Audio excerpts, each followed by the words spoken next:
मनुस्मृति कल पढ़ाए थे हमने, जिसमें से कुछ लोग कमेंट भी किए कि क्या पढ़ाते हैं और कुछ लोग अच्छा भी कमेंट किए कि बहुत अच्छा पढ़ा रहे हैं।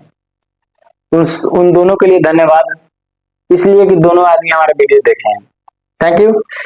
चलिए, आपको एक चीज भी बताना भूल गए थे कि उसी मनुस्मृति में आता है कि पतंजलि पुष्यमित्र शुंग के पुरोहित थे। इसके महाभाष्य से शुंगों का इतिहास का पता चलता है।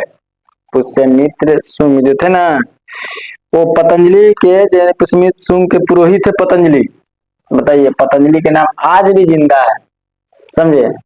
पुष्यमित्र शुंग के पुरोहित थे। चलिए अब आज बताते हैं आपको विदेशी यात्रियों से मिलने वाली प्रमुख जानकारी, यानी यूनानी रोमन लेखक के बारे में बताएंगे आपको, कल बताएंगे चीनी लेखक के बारे में, आज सिर्फ यूनानी रोमन लेखक।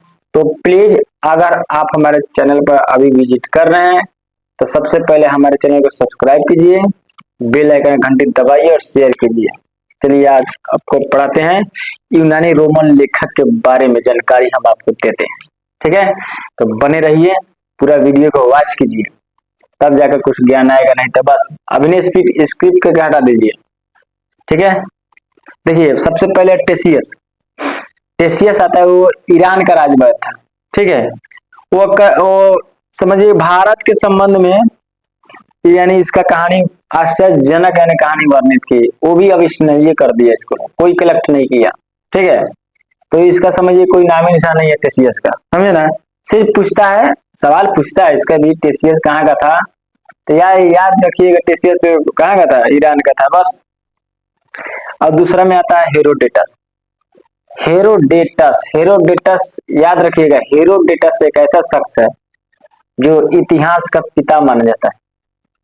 इस हिस्टोरी का इति जो बीती यानी बीती हुई कहानी का पिता माना जाता है इसको, ठीक है? तो इतना याद रखिएगा। वो एक बात और बताना भूल गए हेरोडेटस के बारे में कि यह इतिहास का पिता इसलिए कहा जाता है, इसने अपनी पुस्तक हिस्टोरिका में 5वीं शताब्दी ईसा पूर्व के भारत फारस के संबंध का वर्णन किया है, ठीक है? परंतु इसका भी विवरण भी अनुश्रुतियों एवं अफवाहों पर आधारित है, लेकिन सब कुछ किया, लेकिन इतिहास का पिता कहा ला गया। देखिए कैसा किया था। अब 3 नंबर में बताता है सिकंदर। लोग कहता है ना, जो जीता वही सिकंदर का बात हो रहा है, जो आज तक उसका चलता आ गया नाम। देखिए सिकंदर जो था ना, सिकंदर के साथ आने वाले लेखकों में निरियाकस, अनेसिक्राटस तथा एस्ट्रोबुलस के विवरण अधिक प्रामाणिक एवं विश्वसनीय है। देखिए विश्वास के साथ लिखा हुआ है कि विश्वसनीय है।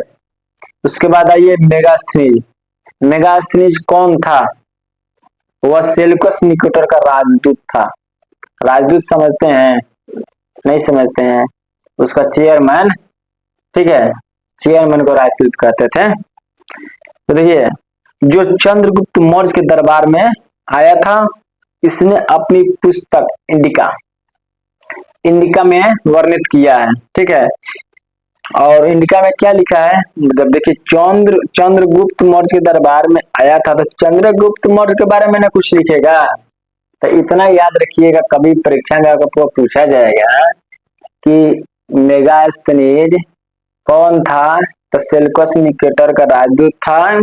और चंद्रगुप्त मौर्य के, इतना याद रखिए, चंद्रगुप्त मौर्य के दरबार में आया था और उसने पुस्तक इंडिका लिखा था और मौर्य युग के बारे में, संबंध के बारे में लिखा था, ठीक है? इतना याद रखिएगा कि उसने मौर्य युग से संबंधित लिखा है। इतना याद रखिएगा, जब मौर्य में घुसा था, मौर्य बारे में नाम लिखेगा, इतना दिमाग में बैठा लीजिएगा, ठीक है ना? अब आते हैं आपको डाइमेकस। देखिए हम छोटा यूट्यूबर हैं, हमारे पीछे छोटा सा पर्दा लगा हुआ है। इसी पर्दा के जरिए हम आपको बताते हैं। बड़ा यूट्यूबर जिस दिन हमको बना दीजिएगा आप लोग, उस दिन बड़ा वाला फेस दिखाएंगे, अच्छे से दिखाएंगे, वो सीन दिखाएंगे जो सेल्यूकस कौन था, ठीक है? श्री अंति नरेश कौन था, वो सब आपको दिखाएंगे, ठीक है? तो प्लीज आप लोग सपोर्ट है, ज्यादा से ज्यादा सब्सक्राइब कीजिए, शेयर कीजिए, तभी जाकर मैं बड़ा वो पर्दा वो क्या कहते हैं डिजिटल बोर्ड में लगा सकूं। ठीक है, देखिए आपको क्या बोले थे, डाइमेकस तो पढ़ा दिए, डाइमेकस नहीं ना पढ़ा, डाइमेकस या सीरियन नरेश अंतियोकस का राजदूत था जो बिंदुसार के दरबार में आया था। ठीक है, बिंदुसार के दरबार में आया था, इसका विवरण भी मौर्य युग से संबंधित था। देखिए अब आपको ये भी बता देता हूँ कि डाइमेकस जो था ना, वो भी बिंदुसार डाइमेकस वो सब एक ही है। ठीक है, तो चलिए इतना ही रहने देते हैं, और अगला एपिसोड में फिर आपको कल बताएंगे। ठीक है, धन्यवाद।